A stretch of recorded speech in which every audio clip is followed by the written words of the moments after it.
Cold game.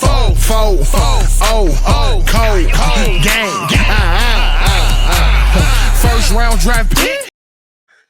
Welcome to another episode of Coldgame. I'm your host, Isaiah Dotson. I'm here with my co-host, Malcolm Bigg.Malc. Cuz, what's happening?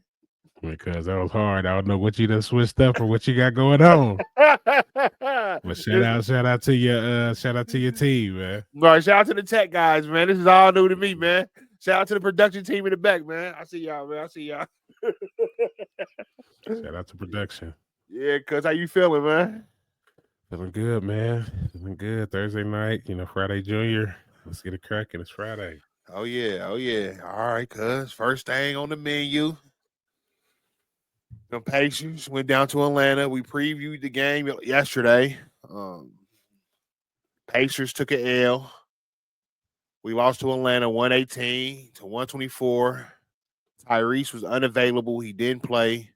What's your thoughts about that game? Talk to me, cuz. Do you know the reason? Why was Tyrese out? Hip. Okay. That's the reason. We pushed them. What would you say the score was? 124, 118. We pushed them. Like you said, that's always a high scoring game anyway. So, and with that, that's a major component. That's the component. Tyrese not being out there. So, yeah. I don't like to see. I don't like us taking that game when we needed that to be even with Milwaukee. But I guess if Tyrese couldn't play, he couldn't play. But I don't think we're in a spot to where we need to be losing games unless we're comfortable being in that fifth spot. So right. I guess it doesn't matter either way. 4 or 5. 4 or 5 don't matter. We're gonna still have to play Milwaukee, but that home court advantage matters. Right, it does matter. It definitely matters, and get healthy, Tyrese. That's all I'm asking. Don't let these little tinkering injuries fester around because we need you come playoff time and automatic mathematics. So he was a game time decision. He didn't end up playing, but we need them boys. We need them both to be healthy on the court. That's two crucial pieces. I'm looking at the box score. I see Pascal Siakam, 35 points, 9 rebounds, 3 assists, 12 for 18. So our superstar came to do what he needed to do. Miles, Aaron Neesmith, a big game, 21 points. We was out there scoring, but that extra, 20s, that Halliburton to put on you, that'll put us right over the top. So, no, for sure. And we was back we was winning the whole game. That's the crazy thing. We was leading going into halftime. I think we was up like 8 going into half. We was leading the whole third quarter.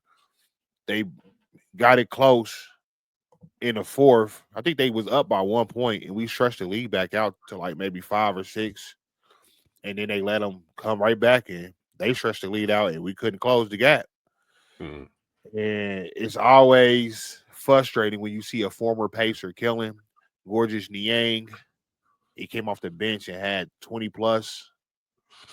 So he had the axe to grind, and he got his shit off. So 24, 6, and 3. Yeah. So, and then the rookie, we shouted out that rookie just not too long ago. Zach. How you pronounce his last name, cuz? Rasasher. Yeah, he came to play. They all came to play. Trey was throwing dimes. It was a cool game. I'm not too upset because is Atlanta in playoff position right now? Atlanta is number, I believe, 10 in the East. Let's see standings. Yeah, so I doubt we'll be seeing them in the playoffs. I hate when we go against teams that we have history with. Atlanta's number 8 in the East. So we actually have history. We have history with Atlanta. Let me not say that. We do have history because we went against them in the playoffs. They the ones who exposed Hibbert. They was the first ones to expose Hibbert. They was going small ball. He couldn't guard nobody, so we had to bring him out the game. They was the first to do that. Right. Yeah. Yeah. They got ugly from there. Yeah. And Washington did it. But there's a place for the Hibberts in the league now because you need a Hibbert, to say I'm not saying for Roy Hibbert, but I'm saying there's a place for Hibberts in the league now because there's some big 7'5", 7'4", whatever how tall these dudes is now. So you need a big body on the roster at least. Them bodies is a premium now. So yes, but most of them big bodies can shoot. right, that's the game. And he wasn't shooting no threes in college. He came in the league and started popping off some threes. Mm-hmm. So if Yeah. Hibbert had known he had to be shooting threes, I'm sure he could have. It definitely would have been in place for Hibbert. But it Right. was too early in the small ball era for Mm-hmm. us to really understand how to beat that small ball. So, but anyway, disappointing loss, but we'll bounce back. We'll bounce back. We just in that 5 spot. Well, if we got to run up against some Bucks, they know what it is. Right. Well, I want all the smoke with the Bucks. I'm not. We're not. Yeah, we want all the Bucks. smoke. Yeah, we want all the smoke. They know exactly what time it is. We the ones that got them up out there. We'll run it back. Yeah, they ain't decking no smoke with nobody in the East. To be honest, Mm-hmm. Let's get it. Let's get it. All right, now in some other news, today at 7:00 Eastern, the Hysterics went live on X, formerly known as Twitter, to share some rumors that's going around about the Indiana coaching search. Supposedly, Scott Drew out. Brad Stevens, we all know, is out. TJ Olsenberger from Iowa State, supposedly behind the scenes, he's told people he's out. The names that have been coming up a lot, Ben McCollum and Brad Brownell from Clemson, Ben McCollum from Drake.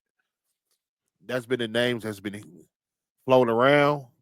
Neither one of those inspired me. But then they said it was another name that was previously thought to be off the market.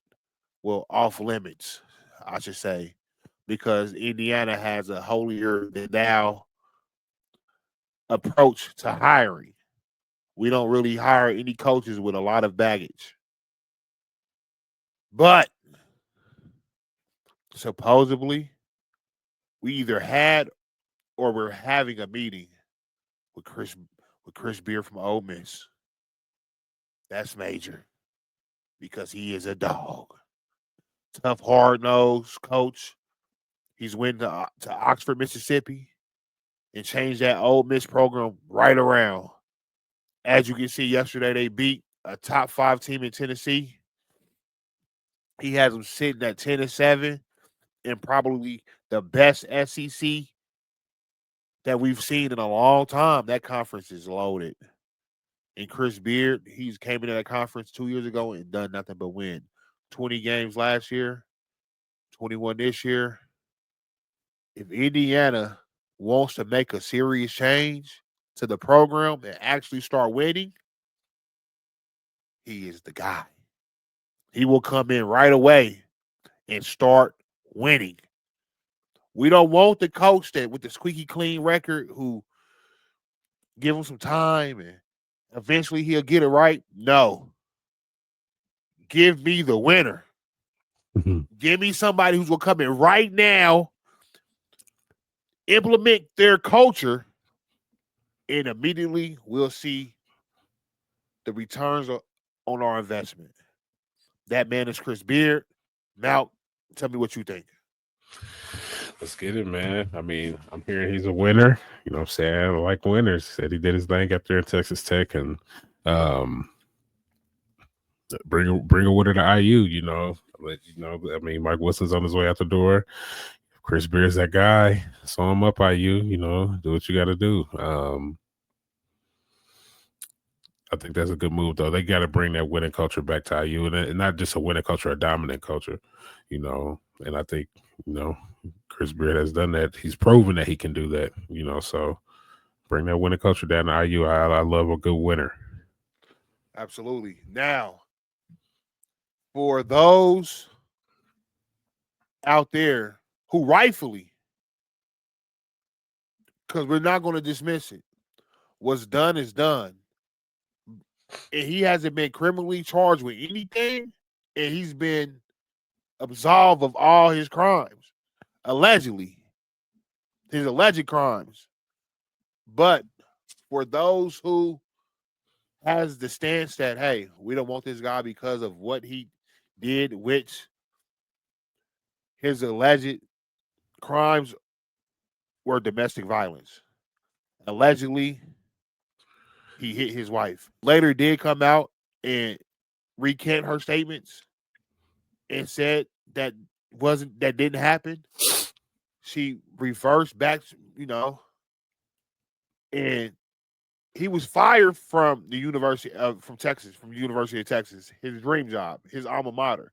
He was fired from that school. He took a year away from coaching. Everything calmed down. He popped back up with Ole Miss. A couple big name schools. Kentucky had an opening last year. Louisville had an opening last year. Michigan had an opening. They all passed on him. Even though he did take Texas Tech Final Four to the championship game. Even though he's an elite recruiter.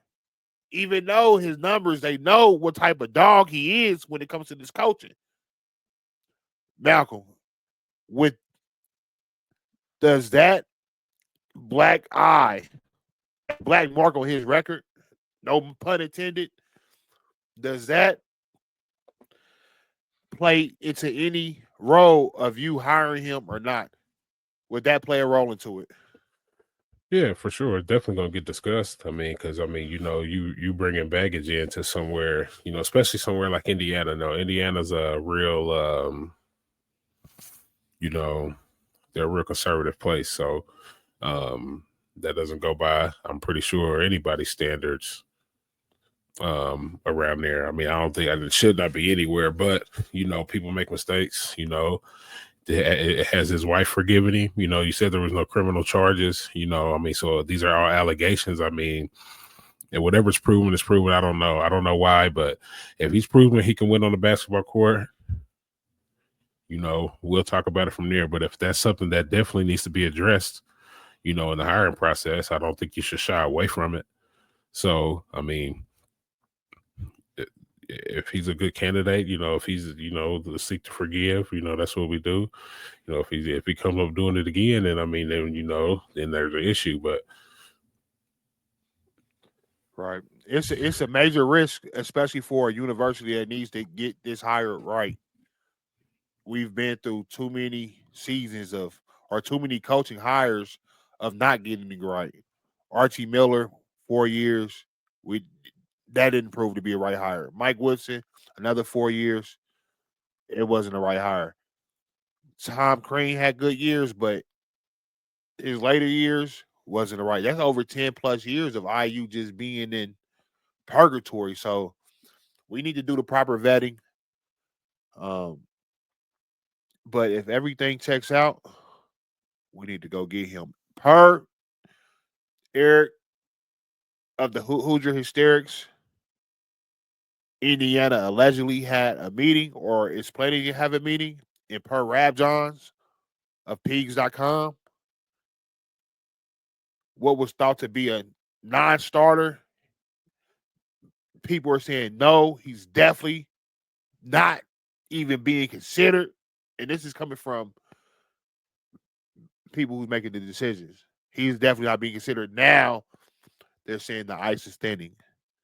And per his sources, they're having conversations. So we'll see where that goes. We'll keep you updated. It'll be interesting to see who's hired and where this coaching search goes. So moving forward, NFL free agency starts March 10th. The tampering period begins March 8th. Now, Chris Ballard, he said that he was going to change his approach. He said he was big game hunting. This is what he said. So tomorrow, what's tomorrow's date? What's the date tomorrow? Tomorrow is March 7th. Oh, it's the 7th. You got one day. And have all the numbers in your phone lined up. Everybody, assistant GM, everybody. This is a team effort. When that clock strikes midnight on March 8th, be on the phone with these agents. You really should be making the calls and sending out the text now, but we don't want no illegal tampering. Right. But when that clock strikes 8, or when that clock strikes 12, you need to be on that phone. Malc, what are you looking forward to seeing? What do you expect? Talk to me, cuz. First thing I'm looking for him to see is, if he's really willing to make that splash in that free agency. We know how Chris Ballard is, and let's see if he'll, stick to his same old tricks, or stick to his old guns. So I would love to see Chris Ballard go out there and day one make a move that's gonna get the monkey off your back. Get the people off your back. Show the people that you're doing something. So show the fans that you're doing something. So we deserve it. I don't know what they're brewing up. They're so secretive. I don't know what they're brewing up. They say Hendrickson, is on that free agency watch list. So he's on that trade list. He's on that trade list. So let's we'll see. There's ties between our new D coordinator and him, so we know he likes him. I know we got a solid defensive line. The numbers really don't show that, but we drafted a lot too early. With our first pick last year. But I don't think that's a D line is like one of them positions like a DB. You can't have enough of them. So, let's make some trades, even if it's small additions, man. Let's make some additions before we get to that draft. Absolutely. If Trey Hendrickson wants out of Cincy, Chris Ballard needs to be on that phone, which he does because the report came out today. We have his former D coordinator. Trey Hendrickson is a premier pass rusher in this game. You can click on any one of those Bengals games at any time. When they need a pass rush, that boy's coming around that corner every time. I've seen him be disruptive on so many occasions, so many games. So, Colts, be trying to make that trade. Joey Bosa, released from the Chargers today. We need to see what he's talking about. I probably wouldn't pay him a lot of money just because he does have the injury history.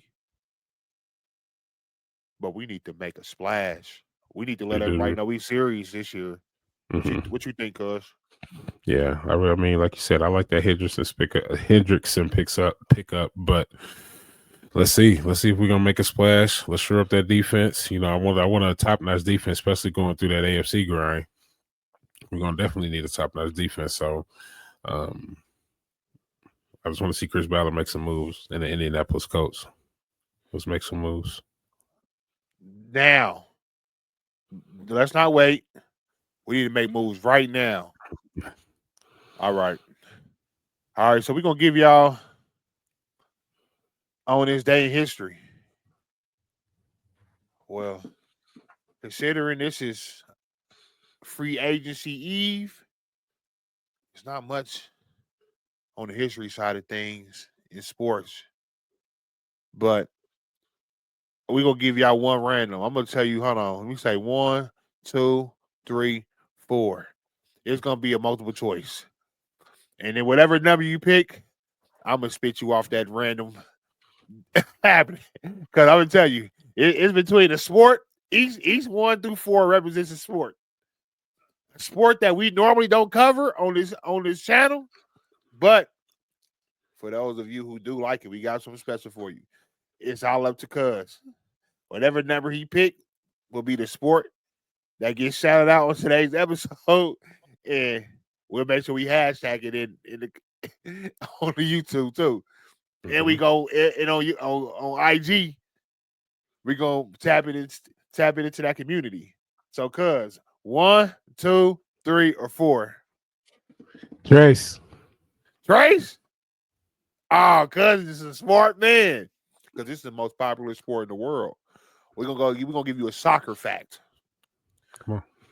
2007, Bayern Munich advanced to the UEFA Champions League quarterfinal by defeating Real Madrid on away goals, with Roy Mackay scoring the fastest goal in UCL history, just 11 seconds into the match. Woo! He got it popping early, didn't he? Yeah, came out smoke what? Ah! Like a His foot was Thanksgiving hot, turkey. wasn't it? Right, yeah. He was waiting on that one. Right. He had 11 athlete's seconds. foot. right. Needed some tenactin. All right. Man, let's get some, man. We want some soccer fans. We want some football fans. Football fans, Yeah. soccer fans, whatever you want to call it. Tap in with us, because, hey, I used to play a little soccer back in my day.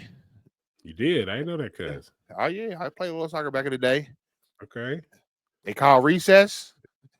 I'd be right on that soccer field. I'd be right on that soccer field. You said you play soccer, it just wasn't organized. It wasn't organized. Yeah, we was playing during recess. Okay. Right. I was right up and down that field. Boy, I was killing. I was good for at least 5-6 goals every recess. Put me at the gully. I was too much running for me. I'll play gully, though. And on that note, one of my favorite movies is a soccer movie. What's The that? Big Green. I've never seen that. You never seen The Big Green? Mm-mm. I gotta check that out. Big Green, classic. It's a Disney movie. Okay. Classic movie. So we appreciate y'all tuning in. Make sure you comment, like, hit that subscribe button. It'll help our channel grow. We should really start saying that at the beginning too. But if you came to this point, make sure if you haven't done that already, that'll help us out a lot. Anything you like to say before we get off air, cuz? Nope. I think we good. Had a lot of topics covered for tonight. For sure. With that being said, Coldgame. Coldgame.